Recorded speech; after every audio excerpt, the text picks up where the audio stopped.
ijoollee dhaloota Harargeetii fi akkuma san ijoollee ilmaan Sikkoo Mandoo Arsii fi Baalee. Assalaamu alaykum wa rahmatullahi wa barakaatuh. Sheekha keenna Sheekh Jamaal Muusaa Pirezidaantii Oromiyaa Majlisa Duraanii ammas durataa koree da'waa federaala Majlisa Itoophiyaa kan tahan waan ijoollee teenna ijoollee Sikkoo Mandoo fi akkasuma ammootu ijoollee Harar biyya Sacuudi Arabiyaa keessatti dhiiga waljiisaatiin hin jirtu kana keessatti shayni wanni hagana yaadanatti tahe hin jiru jedhan kanarratti mee maal ijoollee dhaamtan baarakallahu fiikum. بسم الله الرحمن الرحيم الحمد لله رب العالمين وبليان كينيا السلام عليكم ورحمة الله وبركاته. وعليكم السلام. واني أما جولين تينيا أورميا بها بياه اللي يعني ركو جيرينياتيف جيرينيا خينيا فوية فنجاني بيا ربا سينا نتي واني أسينو ياچسو إسان سو وفق أماني دلقا غاري هجتني هذا أباساني قمتشيساني jireenya isaanii bareedaa biyya deebi'anii akka jiraatan hawwina. Ammoo jireenyi isaanii kana keessatti ifumaafuu waliin bu'anii wal lolanii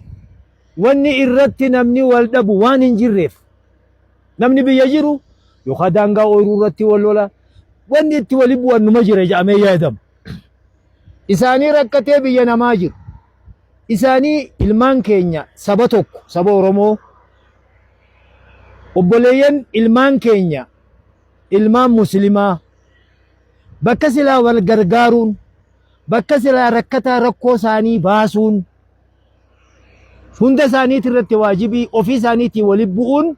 nuuf gadda seenaa gurraacha. Dhaamsi nuti dhaamnu amma an akka nama tokkotti akka abbaa isaaniitti akka sheekha islaamaa nama tokkotti wanni sun hujii shayxaanaatii hatattamatti akka bayyanatanii sanuti maali eessa jirra jedhan bitaa mirgaa amma jarri kun hoggaa laallu ijoollee Harargee keessaas namni isaan keessaa araara barbaadu ka'an Oromumaa huni madhu ja'ullee ni jira gocha san jibbuurraa jechuudha. Ijoollee Sikkoo Mandoo keessaa illee namni ani gocha kana ijoollee kunoo ganda kanaa jalqabe ijoollee teenya akkana godhe jee namni wal balaaleeffatu numa jira. Obboleeyyan keenya ilmaan keenya namni dhaamsi kiyya kun bira ga'u ilmi namaa lolaan walin moohu daa'iman wa abadan yoo humnaan wal kuffisellee yeroo walitti eeggata waan ta'eef seenaa teessan hin balleessinaa. Wanni nuti amma dhageenyu viidiyoottis argaa jirru badii takka qofaan badii irra deddeebi'ee namni wal qabee wal tumuun muslima tahee seera ala.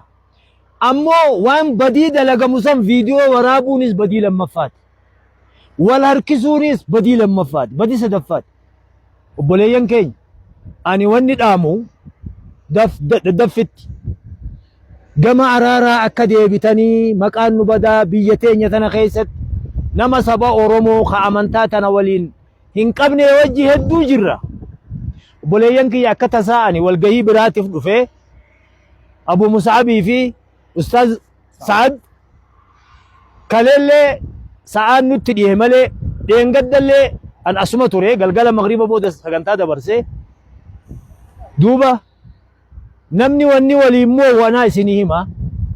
kabajaa fi jaalalaan wal mo'a.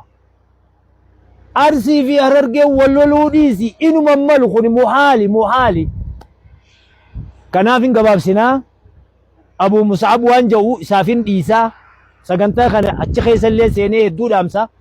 akka isinii dabarsaa jirus quba qabaa bitaa mirgarraa dubbii fuudhee dhaamsa nagaya akka dabarsaa jiru quba qabaa. Nu obboleeyyanii wal dhabbuu nurraan eegamuu araara buusaa isiniin jenna kabajaa fi jaalalatti akka deebitan dhaamsa isinii godhu. Namoonni immoo biyya alaa teessan dhaamsa lammaffaa kan Jarman jirtan Ameerikaa jirtan rabbi sodaadha. Biyya adda addaa teessanii miskiina ifiifuu poolisii Arabaa jalaa eessa seenna jedhu walit dhiibuu kanarraa rabbi sodaadha. Seenaa hamaatu nu galmeessee dabra. Wanni hundi ni dhufti ni dabarti booda seenaan isin hin dagatu beekan seenaan gaafas maa calliftan akka nuun hin jenneef ofirraa dubbanna hammaattanis walgattanis ilmaan keenyarraa bakka dhayxan hin qabdan isin hundinuu ilmaan keenya assalaamu alaykum wa rahmatullah السلام ورحمة الله وبركاته ما شاء الله السلام عليكم ورحمة الله وبركاته عالمني كنا شيني كنا الشيخ جمال موسى سندب بسني جراني أمني أما قارت وان كان ولدت دلقاج ركون علىهم أعين يبصرون بها علىهم آذان يسمعون بها علىهم أرجل يمشون بها أولئك كالأنعام بل هم أضل جرى ربي قرآن سن أجبسي جرى بل إسان الرامورتي تفيدم تبر جري وانت تقوى كان مالي قرصة كان مفرد التبرع علىهم أرجل يمشون بها جرى ربي علىهم آذان يسمعون بها جرى قرآن إلى الآية قرص كيسان كن كان أول واني قرصة منجر wani alatti dalagamaa jiru kun ammoo ummata sikkoo mandoolle ummata keenya kaarargeellee laalchisu isaan baale jirani muhaadaraa masjidun nuuri godhaa turan kun ummanni keenya haraadha suma jira waliin jirra kun dhimma biraa yoo ta'e malee dhimma ummata oromootiinillee wal fakkaatu miti yoo nu hin dubbanna jedhan ijoollee gad deebitanii dubbatan sun inni mataan isaatu ijoolleedha dubbii akkasii namni dubbatu hawaasa wal rukutaa hawaasa wal miidhu irratti hatta mootummaan osoo danda'ame seenee waan kana tasgabbeessuu qaba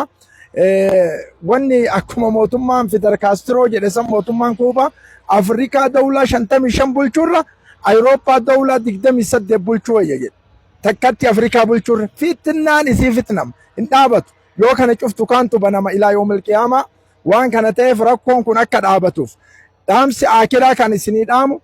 warri ala teettan artistii moo maali wanni sirbitu tun artistii jettanii hawaasa walitti kaaftan garas gortanii garana gortanii kun dhimma ulamaa biyyaallee laalchisuu miti dhimma hawaasa biyyaallee laalchisuu miti akiri wanni nu isinii dhaamnu taariikni isin dalaydan kun ammoo kitaaba nama barreessisiisa duraan sila Oromoo tanarratti namni dalage nama san immoo ummata kana jechuu waa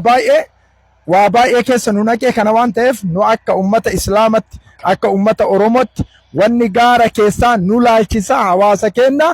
garuu ammoo wanni dalagamu nu laalchisu nulleen fakkaatu ulamaa kennalleen fakkaatu meeshaa adillee kalimateenii dabarsanii saniin booda risaalaan teenne isin bira